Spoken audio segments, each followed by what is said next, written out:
Hola a todos, estamos con Alonso González de Gregorio. Alonso, aparte de gran amigo, es profesor de Historia de la Universidad de Castilla-La Mancha y de la Escuela Diplomática. Y con él vamos a hablar hoy sobre la expedición de Magallanes Elcano, la primera circunnavegación de la historia, patrocinada por la Corona de Castilla, y un episodio interesantísimo de nuestra historia que creemos que no está suficientemente bien contado. Alonso, yo empezaría preguntándote por el principio, por el Tratado de Tordesillas y la importancia que tuvo ese reparto del mundo que hacen la Corona de Castilla y la Corona de Portugal en este episodio tan importante de nuestra historia. Hombre, el Tratado de Tordesillas es fundamental, porque realmente, pues sí, dividía el mundo para gran enfado del resto de potencias europeas, que luego intentarían, pues, por todos los medios romperlo, ¿no? Pero la cuestión era esa, no romper la legalidad de Tordesillas, ¿no?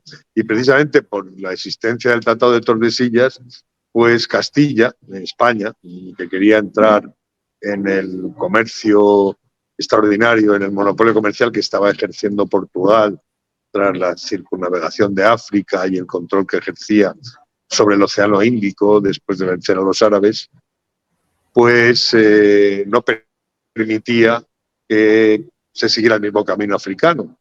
Entonces, la única vía que existía para entrar en ese comercio, las especias eran la golosina, el objetivo fundamental de la expedición era la ruta occidental. Claro, había una dificultad, y vosotros que sois marinos, boluñeses, etcétera, etcétera, la conocéis muy bien. No se controlaba la longitud, la latitud se podía calcular muy bien, pero la longitud es un tema que hasta que no se descubren los cronómetros ya en el siglo XVIII, pues era imposible de calcular. Entonces, Magallanes y su amigo Faleiro creen haber descubierto un sistema infalible para medir la longitud, es decir, la distancia recorrida, porque lo que establecía el Tratado de Tordesillas es un meridiano de división del planeta, digamos que si miramos la parte que da al Atlántico, pues al este era de Portugal y al oeste de ese meridiano era de España, ¿no? Los portugueses estaban más avanzados, ¿no? Porque inicialmente el meridiano iba 100 millas más hacia el este y no entraba a Brasil. Consiguieron pues ampliarlo 100 millas más y entraba, digamos, lo que es la parte más oriental de Brasil, que luego pues ellos extendieron de una forma incontrolada, aprovechándose de la época en que Portugal y España estuvieron unidas hasta Felipe IV, desde 1685 hasta que se subleva en 1640 el duque de Braganza, ¿no? Entonces la cuestión es que Castilla tenía que mantener esa legalidad. Ruiz Faleiro, que creía que controlaba la longitud y sabía a través de su compañero Magallanes que habían descubierto que las Molucas, que eran las Islas del Clavo, en ese momento la pimienta, como hablaba el otro día con Eduardo, ya no era una especie muy valorada. Estaba muy controlada, había bastante abundancia de suministro y lo que se pone de moda es el clavo, ¿no? Que es la especie de moda en el siglo XVI. El clavo es lo que más vale. Fijarse que un dato curiosísimo, ¿no? La única nave que llega, que es la nave Victoria, que llega con el cargamento de clavo bastante intacto, consigue financiar y sacar importantes beneficios, pagar todo el desastre, porque el resto de las naves se habían perdido, pues paga los gastos y encima hacen un gran negocio, ¿no? Entonces el clavo valía mucho. Entonces el tema es que Magallanes tenía un amigo que estaba ya instalado en las Molucas, él había estado como militar, como marino, al servicio de la corona portuguesa, era natural de Portugal, y entonces pues conoce las Molucas.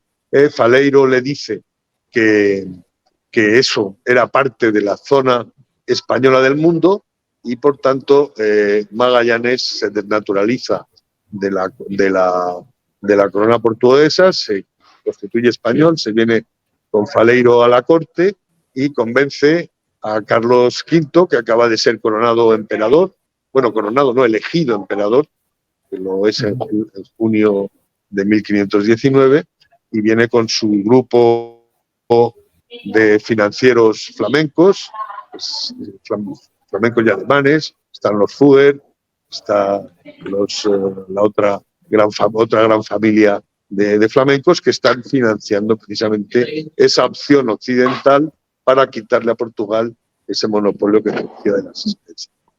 Entonces le venden la idea.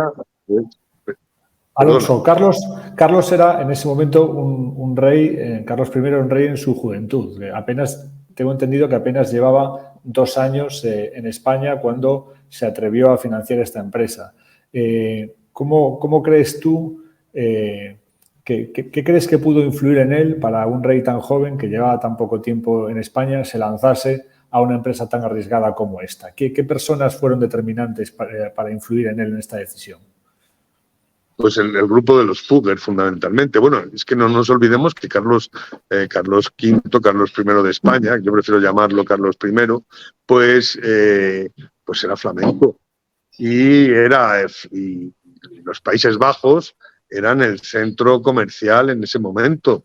Eran los chinos del siglo XVI, ¿no? Entonces, Flandes, todavía no se habían separado las Provincias Unidas del Norte, controlaban el comercio mundial prácticamente. Tenían los mejores barcos, los Fluid, barcos que además podían navegar con muy corta tripulación, eran muy marineros, los costes de navegación de los barcos holandeses eran casi un 40% del coste normal de otro tipo de embarcaciones, con lo cual tenía una ventaja competitiva tremenda en todas sus cuestiones y además un conocimiento, porque todo lo que se vendía en el mundo pasaba por Flandes y por los Países Bajos.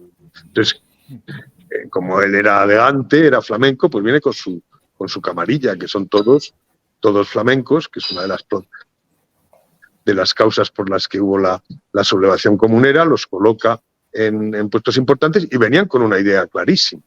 Ellos querían controlar, desbancar a los portugueses del comercio de las especies. Tenemos además que tener en cuenta que un año antes Manuel I, el Afortunado, que había dejado a los extranjeros participar en el comercio de las especias a través de las rutas portuguesas, los echa. Echa a Cristóbal de Haro, que es un protagonista esencial de esta historia, sí. De la Vuelta al Mundo. Y entonces, pues eso provoca que la reacción sea de los flamencos, que eran en definitiva, porque Cristóbal de Haro era un hombre de los Fugger, pues de traer su plan. Y el plan era, además, establecer La Coruña como casa de contratación española de la especiería, que lo será desde 1523 hasta el año 29. Y Cristóbal de Haro va a ser su factor, es decir, va a ser el que va a manejar todos los designios de esta institución, ¿no? Hubo otro gran personaje clave en esta decisión que fue Fonseca, ¿no? Pero no tengo muy claro si Fonseca fue decisivo en la decisión de la empresa o en la logística y el aprovisionamiento solamente. ¿Qué opinas sobre esto? Yo creo que participó en todo.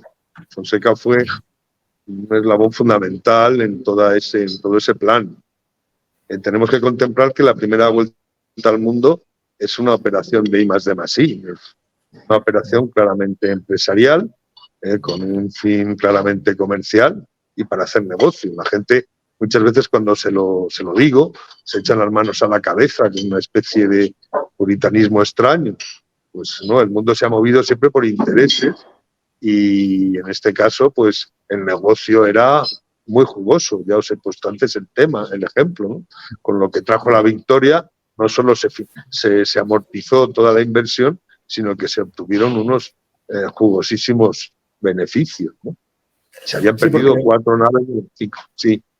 Dime. El clavo era más o menos, para que nos pueda entender la gente, era el único conservante natural de los alimentos que había en ese momento. O sea, era como las neveras de la época, ¿no? Porque de alguna manera posibilitaba enmascarar el sabor de la carne que estaba pasada, vamos a decir, ¿no? Sí, las especias tenían ese jugo, pero además es que el clavo era muy aromático, ¿no? Se cuenta que la primera expedición que llega de clavo a Londres, un tiempo después, inundaba completamente con su aroma la ciudad entera, porque el clavo está su producción está muy concentrada geográficamente en lo que son las malucas o el maluco, como le llamaban en España.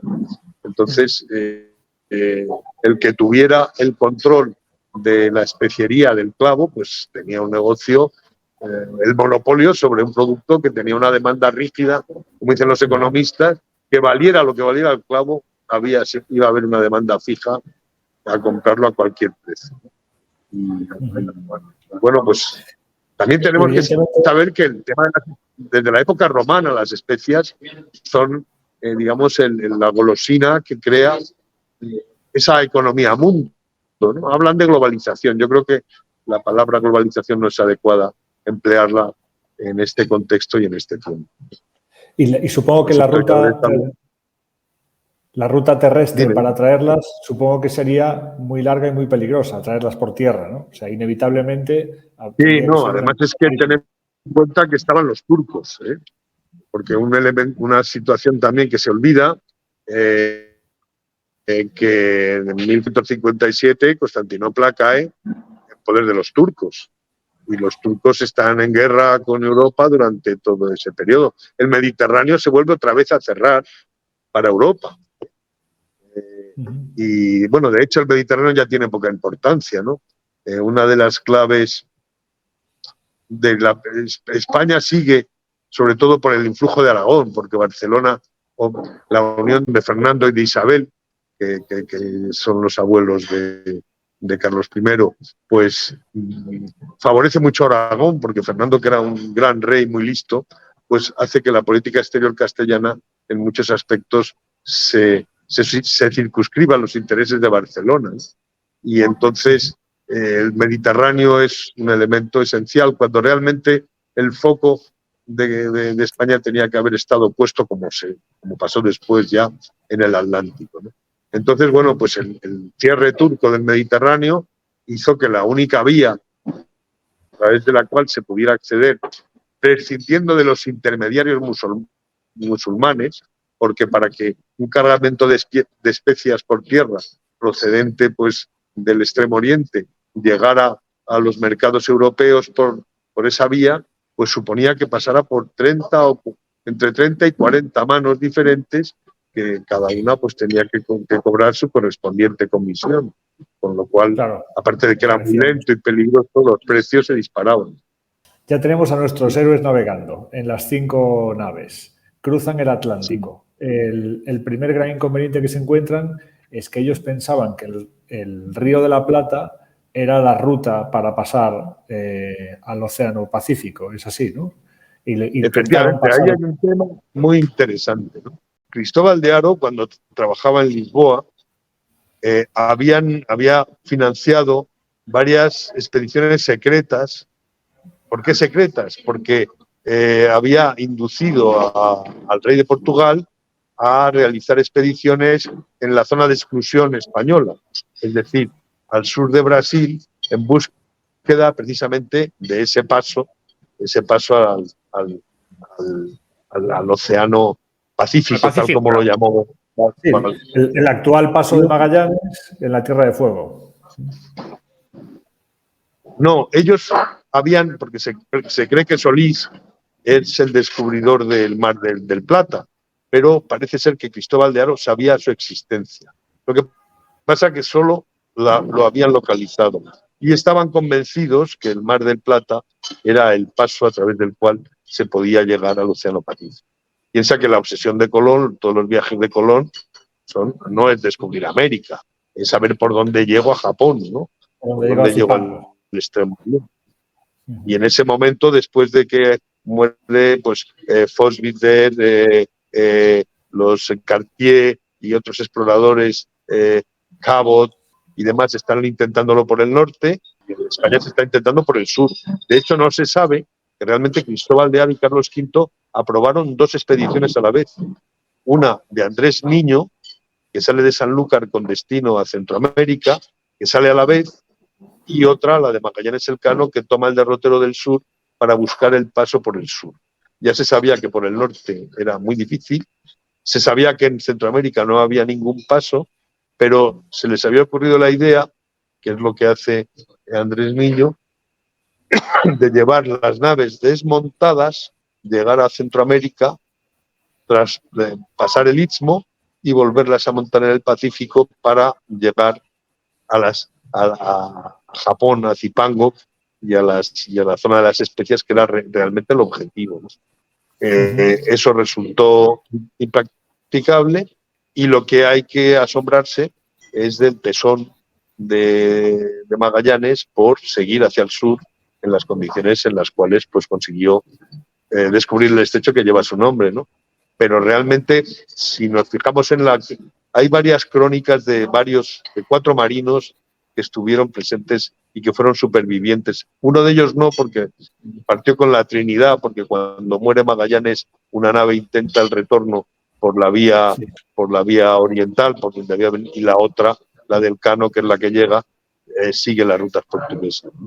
Pues este en Pigafetta, cuando llega no sabía realmente Magallanes que Solís ya oficialmente había descubierto el mar de la Plata, el Lebrijano, que había salido de Sanlúcar en el año 1515, ya había y en 1516 vuelve a España, y ya él ha muerto, pero llega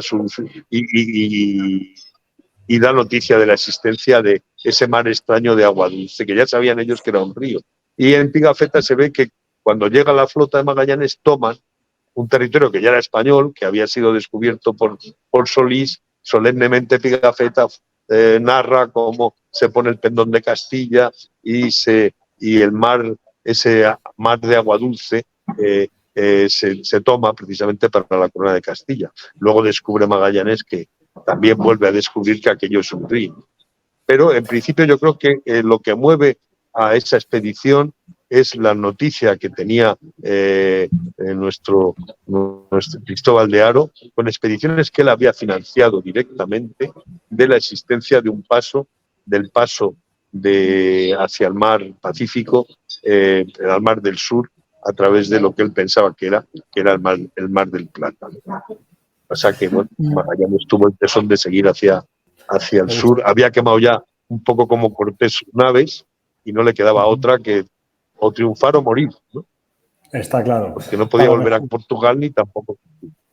Juan, para mejor aclaración de todas las personas que nos siguen, me gustaría explicar que Alonso, cada vez que menciona a Sanlúcar, se le pone una sonrisa, porque él habla de todo esto, además de como profesor de historia y gran historiador que es, con gran conocimiento de causa, porque seguramente, si estoy en lo cierto, Magallanes, antes de salir de Sanlúcar, debió de ir a cumplimentar a tus antepasados, a tu casa en Sanlúcar, ¿es correcto?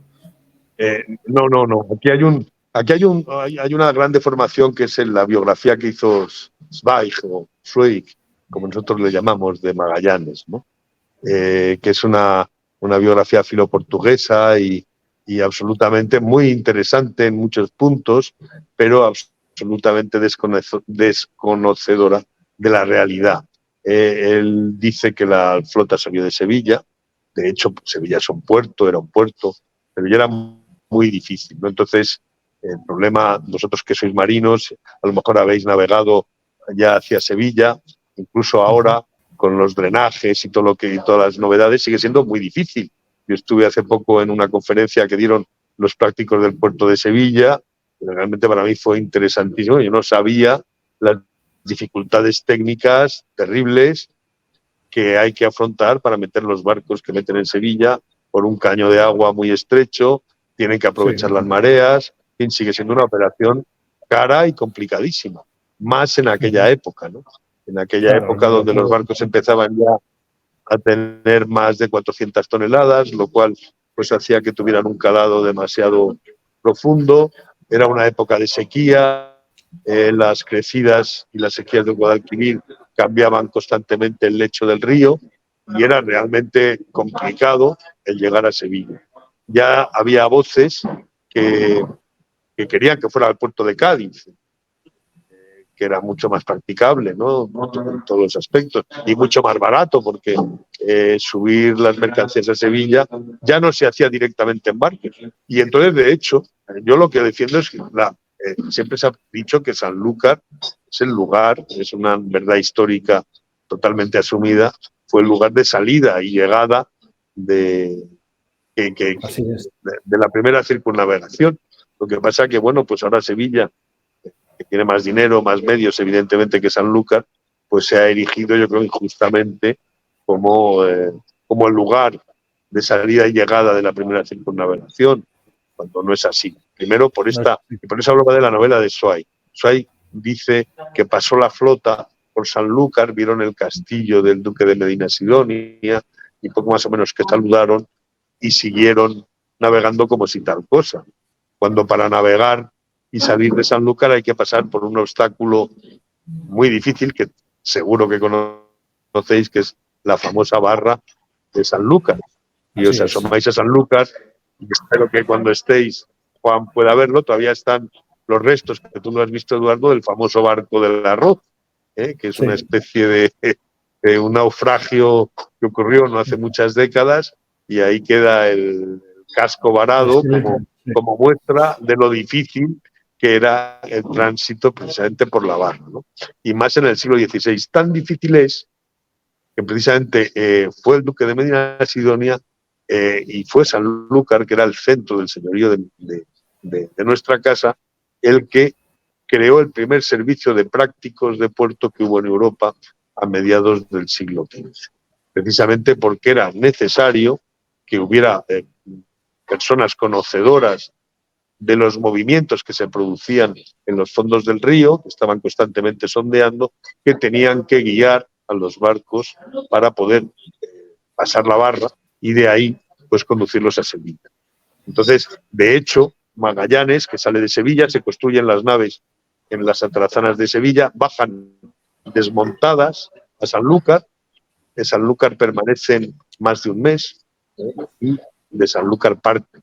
Tan es así que allí se juntan las tripulaciones, al rey, claro, la casa de contratación estaba en Sevilla, porque Sevilla era un puerto del rey, el señorío de Sanlúcar era otorgado por el rey también a Medina Sidonia, pero Medina Sidonia tenía unos derechos de aduana que a Carlos pues no le interesaban, porque lo que quería era precisamente controlar directamente pues lo que había sido su inversión, la inversión de la corona, iniciativa de la corona española.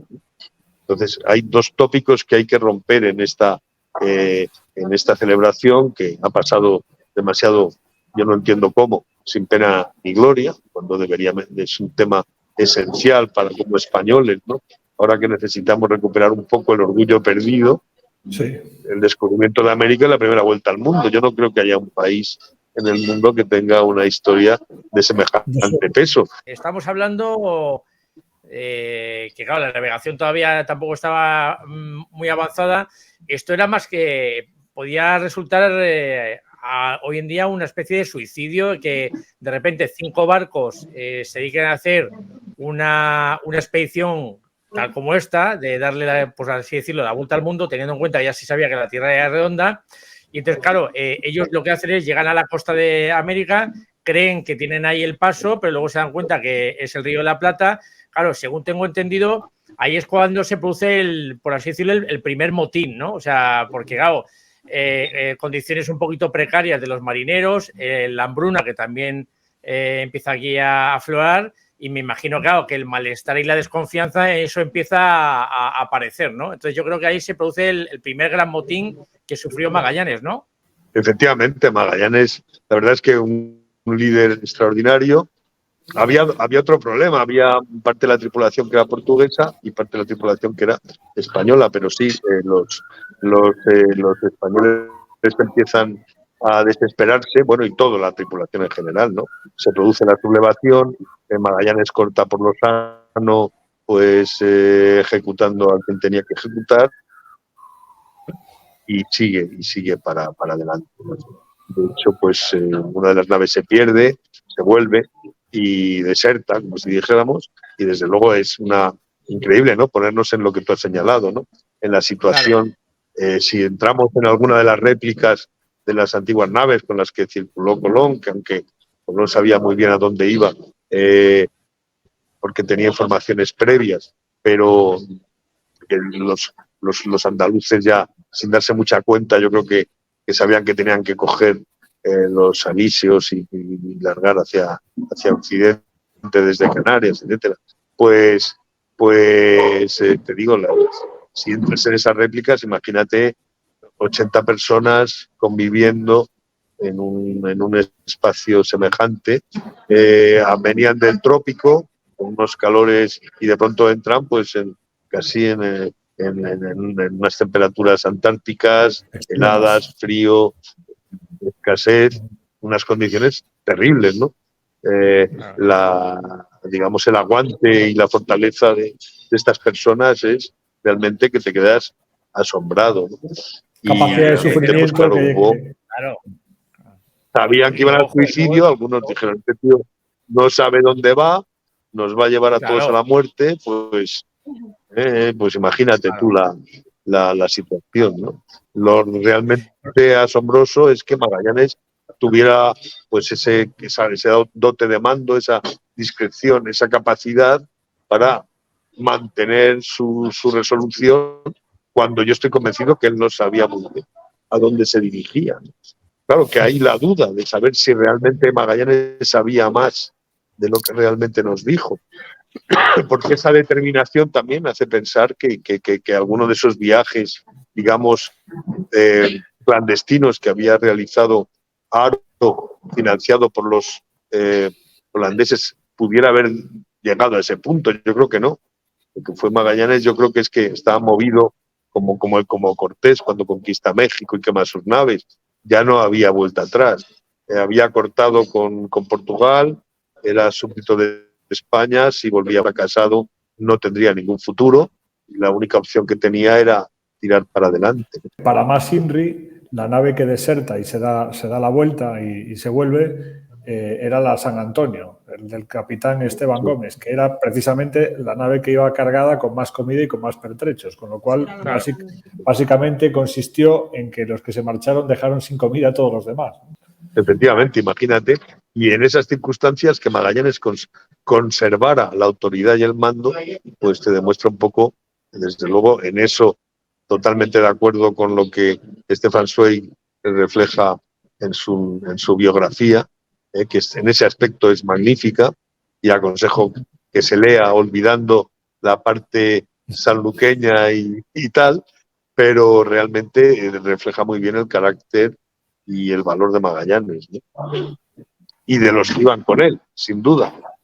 El caso es que de alguna manera Magallanes se equivocó en los cálculos en cuanto a las dimensiones del Mar del Sur, de lo que entonces se llama el Mar del Sur, hoy el Océano Pacífico, que es básicamente es el 30 y tantos % de la superficie del planeta, y parece claro que no tenía muy claro cómo era aquello de grande y lo que iban a tardar en llegar a pisar tierra. Mira, todos se equivocaban, porque tenían la noción de Ptolomeo. Ptolomeo había establecido que la Tierra era redonda, pero mucho más pequeña de lo que era. Y afortunadamente fue esa noción, pues es lo que permitió que Colón se atreviera a hacer lo que hizo, y permitió también que Magallanes se atreviera a hacer lo que hizo. Si hubieran sabido realmente las distancias a las que la aventura en la que se metían, jamás se hubieran atrevido ni Colón ni Magallanes. Ahí es cuando aparece el escorbuto, la hambruna que decía Juan, el escorbuto causado por las ratas. Entonces, bueno, pues sí, la situación fue terrible. Y luego el problema, ¿por qué se abandonó? Porque Coruña hubiera sido el gran centro mundial del comercio de las especias, pero el problema fue el tornaviaje, ¿no? ¿Cómo volvemos? precisamente la vuelta al mundo se dio cometiendo una ilegalidad, porque de hecho el Cano se mete en todo el mogollo del Imperio Portugués. De hecho, no puede fondear en ningún puerto, lo cual es una hazaña increíble. ¿Cómo consigue ese hombre con la victoria sin prácticamente tocar tierra hasta que llegan a Cabo Verde, llegar a Sanlúcar?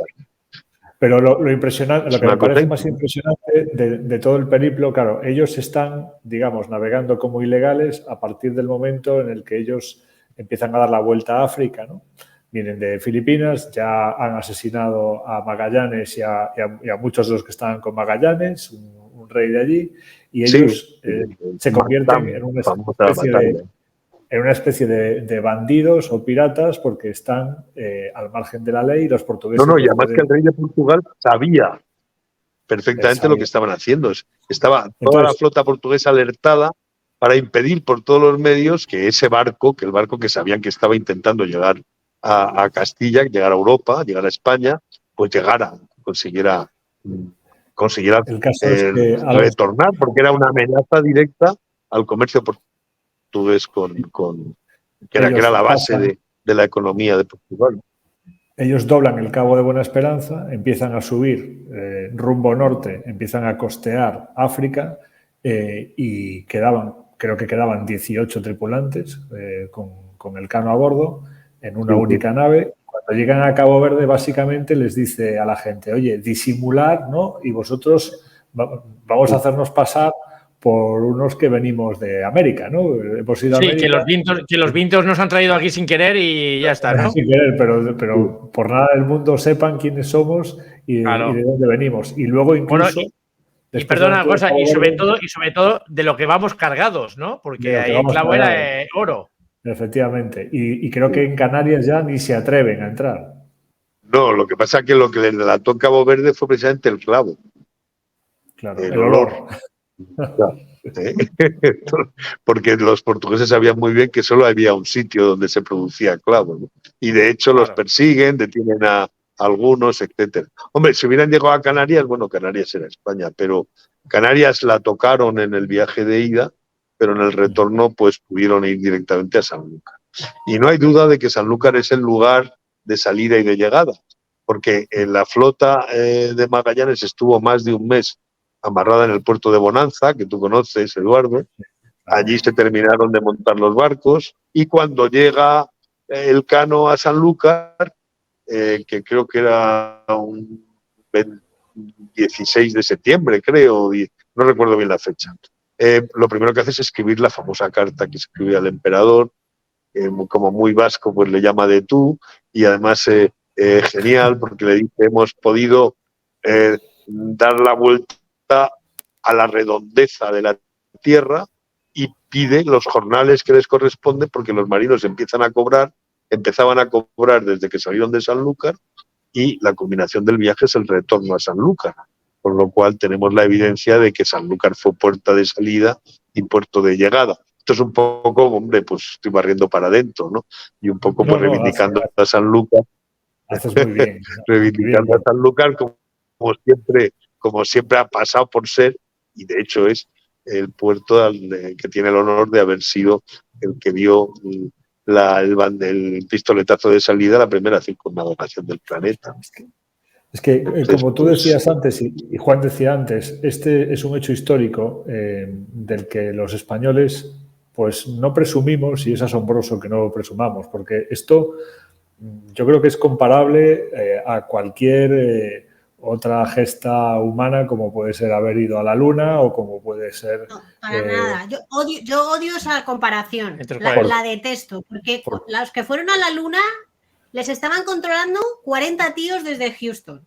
Sabían todos los movimientos que hacían, sabían dónde iban, cómo iban a ir, cuánto iba a durar el viaje. O sea, no me parece comparable a nada de lo que se haya hecho. Pero entonces me estás dando la razón, Estrella. Me estás dando la razón. Quiero decir, es un hecho histórico incomparable del que asombrosamente pues no presumimos demasiado. A mí me gustaría preguntarte sobre eso y luego sobre otra cosa que te quiero preguntar, que no quiero que se me olvide. A mí lo que me parece asombroso del personaje, ¿no?, del Cano, es que el Cano termina esta aventura y a continuación se pone a pensar en la siguiente. Y de hecho, Elcano vuelve a Filipinas, se embarca otra vez y creo que en el siguiente viaje en el que intenta volver a las Molucas es cuando se muere. Eso es lo que tengo entendido. Este ilustre ciudadano. Es así, porque ya está instalado el puerto de La Coruña, ya es factor Cristóbal de Haro. Elcano trabaja para Cristóbal de Haro, a las órdenes de Cristóbal de Haro, están las órdenes del rey de España. Lo que se hace en Coruña es lo mismo que se ha hecho en Sevilla, una contratación específica para las especies, y se organiza, que es el Loaiza, el que es almirante. Elcano va de piloto principal y muere al poco de pasar el estrecho de Magallanes. Se declara una peste a bordo, mueren bastantes marinos. Y el tema es buscar la vía a través de la cual poder retornar.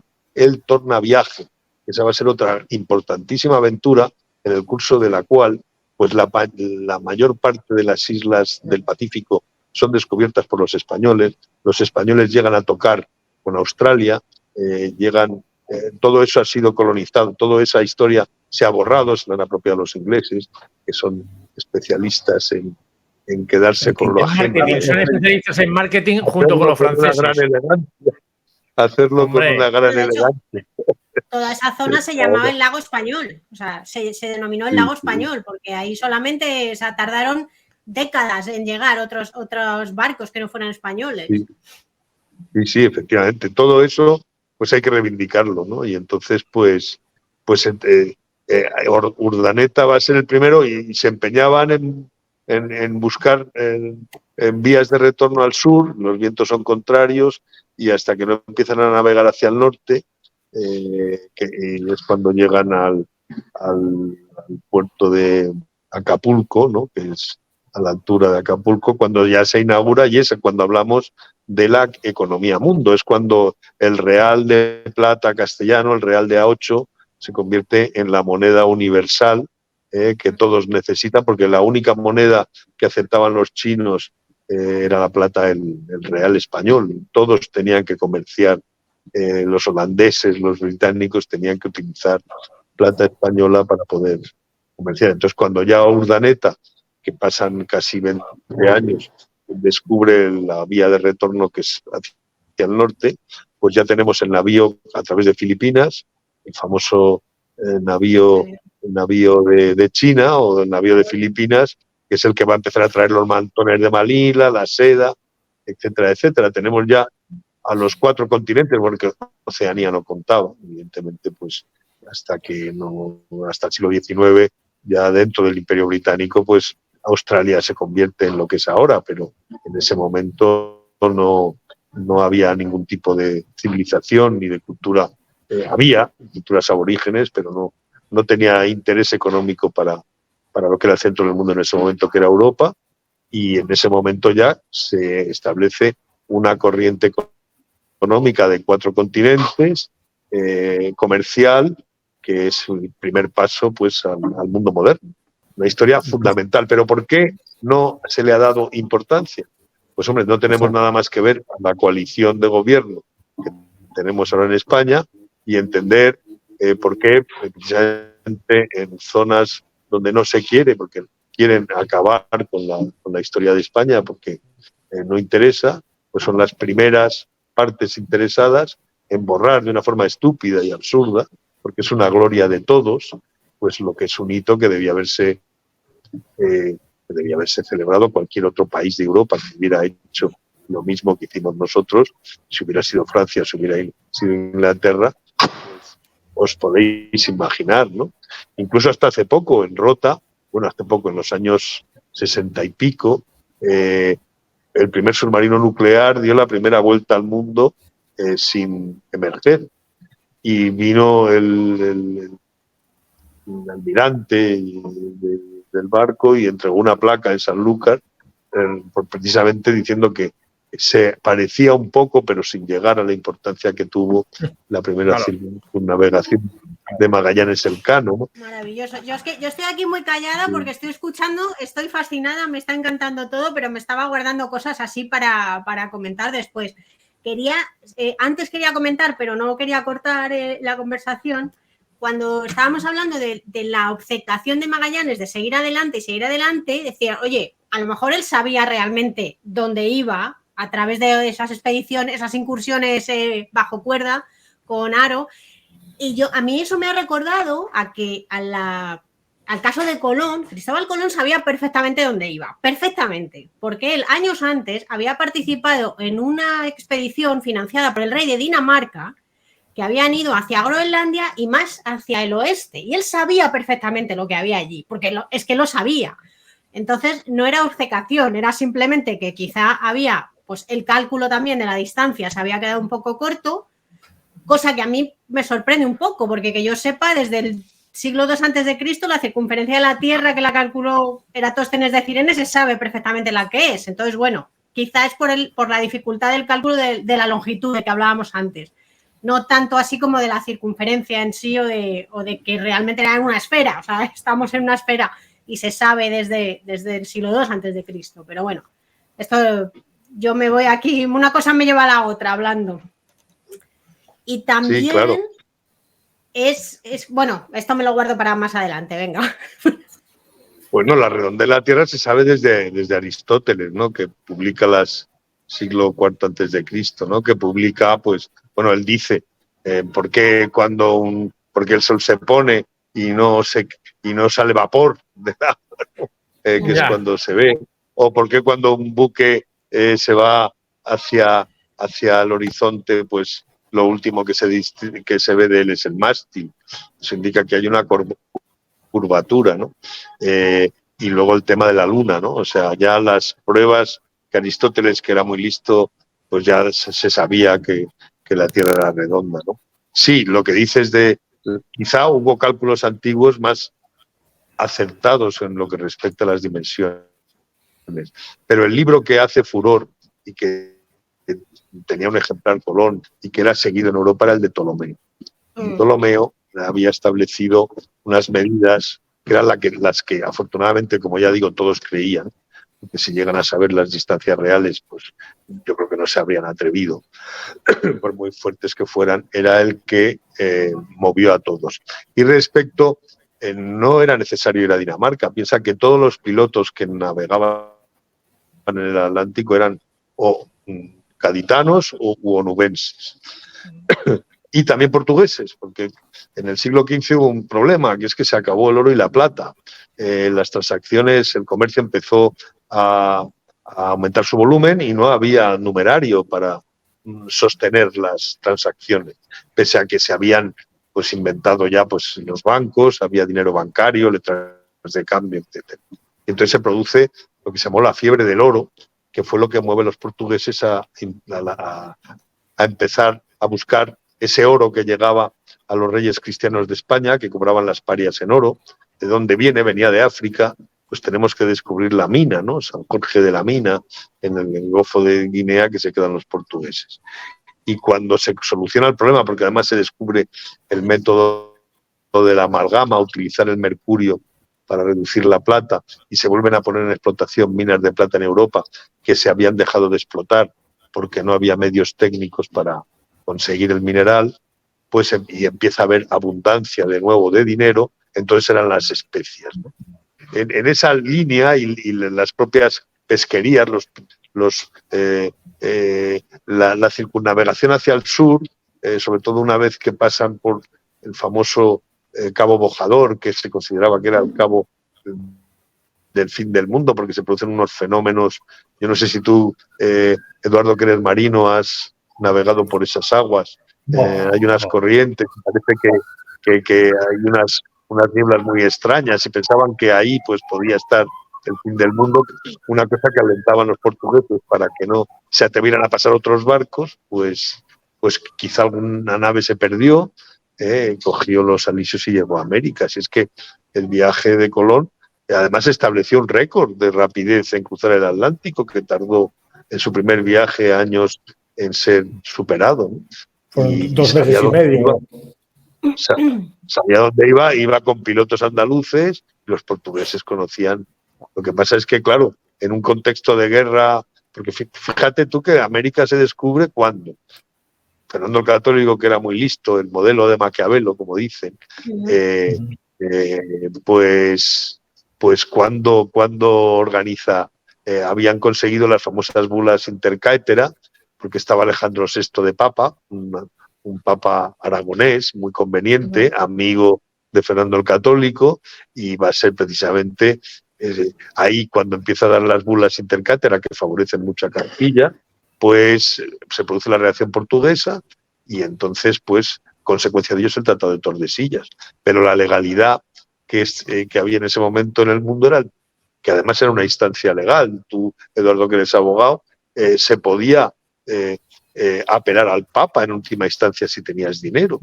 Cuando, en un proceso legal, una vez que la Chancillería de Granada había fallado, tú podías recurrir a la autoridad judicial del Papa, que en definitiva era la ley. El Tribunal Supremo, y el Tribunal Supremo era el Vaticano. Era la Iglesia, sí. Efectivamente, sí. Como era, pudiera ser en Estrasburgo, pero tenía mucha más autoridad. Y entonces es justamente Fernando el Católico, que tenía un gran control de lo que ocurría en el Vaticano, pues es el momento en el que se decide, yo creo que se decide oficialmente descubrir América, pero yo creo que ya se sabía, porque el interés que tiene Castilla por controlar las Canarias, está claro, que es precisamente la base necesaria para pasar el Atlántico, eso nos da que pensar y además tan difícil con los guanches, etcétera, etcétera, que se buscaba una base para controlar el Océano Atlántico, ¿no? Creo yo, es mi opinión. Estamos ya en el terreno de las hipótesis. Y bueno, lo bueno de la historia, ¿no? Que nos permite, pues, como no vamos a encontrar nunca pruebas fehacientes, pues especular, ¿no? Y de esa especulación, pues, que nosotros, pues, avancemos en el conocimiento. Yo he estado viendo un poquito, y vuelvo otra vez a la famosa leyenda negra española. Yo creo que es que al final nosotros mismos los españoles nos hemos creído las mentiras que decían de España. O sea, entonces yo siempre digo que el peor enemigo de los españoles somos los españoles, ¿no? Entonces, yo creo que al final he estado viendo una... Eso decía Bismarck. Sí, perdón. Eso decía Bismarck. ¿Te acuerdas lo que decía Bismarck, no? Sí, sí, que es el país... No me preocupan los franceses.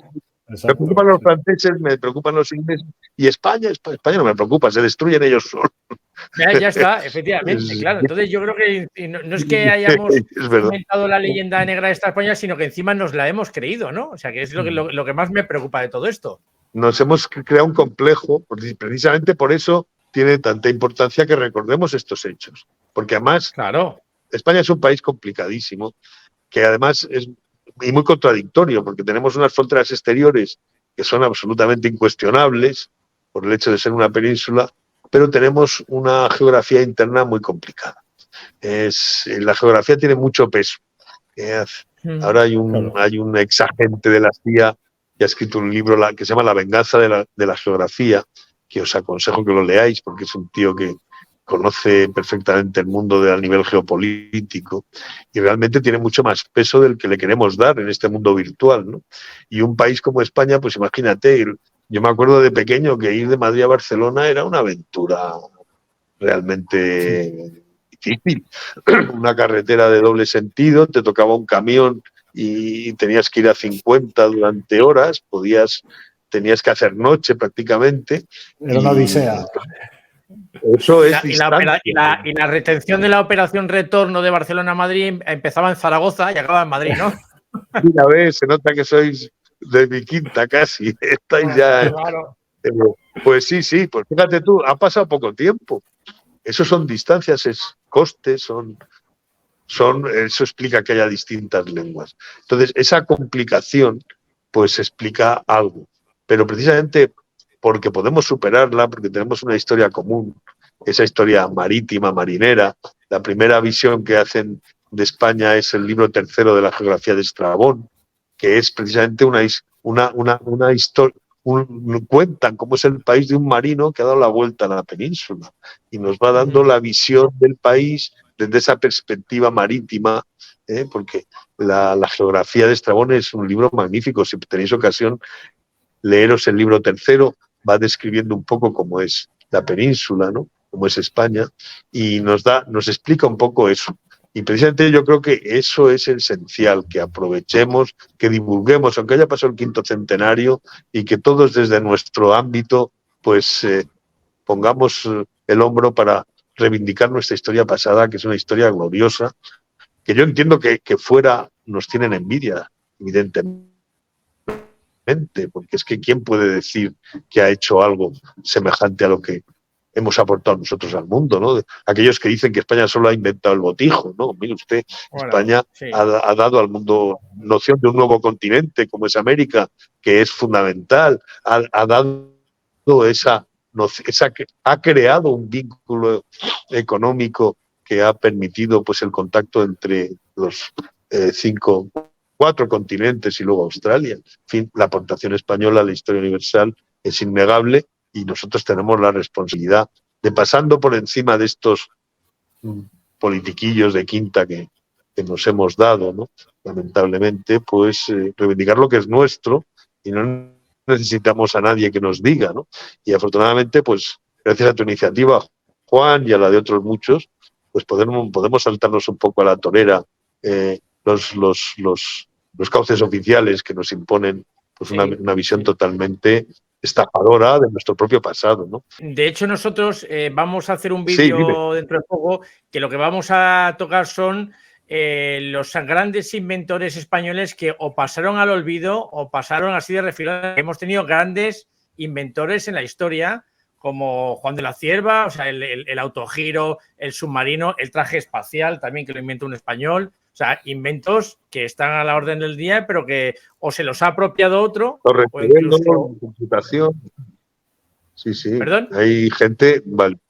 Torres Quevedo, me parece que tiene que ver con los inicios de la computación. En fin, gente muy, muy, muy importante.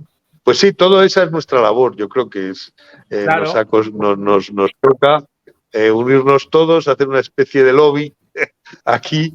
Bueno, ya afortunadamente mucha gente que yo llevo luchando con esto donde puedo, ¿no? Desde ya 20 años con este tema. Diciendo, hombre, el Nápoles, por ejemplo, es otro punto esencial, ¿no? Porque yo creo que la capital del imperio no estaba en Madrid, estaba en Nápoles. Entonces ahí la memoria española es. Ahí estuvo Cervantes, ahí está, te paseas por el urbanismo, los nombres, las calles, hay una afinidad extraordinaria, ¿no? Y tú lo conoces, otro ilustre, Eduardo. Sí, yo he estado en Nápoles, ahí todo eso también es cuestión de otro ilustre antepasado tuyo, uno de los muchísimos ilustres antepasados que tienes. Alonso, yo quería decirte un par de cosas. Lo primero, siempre que tú estés cómodo y te apetezca, siempre vas a tener esta plataforma de este canal para reivindicar con nosotros y ayudarnos a que estas cosas dejen de estar en el olvido en la medida de nuestras posibilidades. Yo te doy las gracias, sinceramente, porque te hemos cogido un poco a salto de mata. Estás ahí en un hotel un poco incómodo, con unos medios limitados. Si otro día te apetece volver a salir en el canal, vamos a tratar de hacerlo un poquito más, darte un poquito más de comodidad y un poco más de medios para que puedas salir. En todo caso, yo te agradezco infinito este rato que hemos pasado juntos y verdaderamente es un lujo poderte escuchar. Además, se nota que disfrutas explicando estas cosas que son tan importantes y tan desconocidas para muchísima gente. Yo te doy las gracias y como realmente Juan es el que capitanea todo esto, yo le dejo a él que cierre esta charla tan interesante. Bueno, pues muchas gracias. Alonso, una cosilla. A mí Eduardo me ha hablado mucho de ti y lógicamente me ha hablado muy bien de ti. Y bueno, surgió esta iniciativa también porque, claro, el Noches de Enfilando lo que es un canal de divulgación cultural en los que uno de nuestros objetivos es, pues eso, hablar un poquito de historia, y si podemos hablar de historia de España mucho mejor, porque al final creemos que cada vez se está distorsionando o desvirtuando más lo que es nuestro legado, ¿no? Que es la historia. Y lógicamente con gestas como la Vuelta al Mundo, el descubrimiento de América o muchos otros que nos vamos a encargar nosotros de dar a conocer, ¿no? Entonces, yo digo lo mismo, Eduardo, nosotros estaríamos encantados de seguir contando con tu participación, lógicamente, pues con unos medios un poquito más profesionales, ¿no? O sea, que te podamos instalar una red y no te pillemos ahí en un hotel. Y por mi parte no te puedo dar más que mi más sincero agradecimiento por estar con nosotros, por habernos contado el episodio de circunnavegación española. Y bueno, pues no tengo mucho más que decir. Yo creo que ya está todo dicho, ¿no? Estrella. Pues estupendo, Juan, muchas gracias. Podéis contar conmigo y gracias por la iniciativa. Y Eduardo, gracias porque tú has sido el que has engrasado este mecanismo, que ha dado su primer paso y que promete que hagamos muchas cosas juntas. Haremos grandes cosas, ya lo verás. Muchas gracias, Alonso. Pues muchísimas gracias, no tengo más que decir. Vale, pues nada, pues hasta otra. Un abrazo Hasta luego, a todos. Adiós. Un placer. Hasta luego.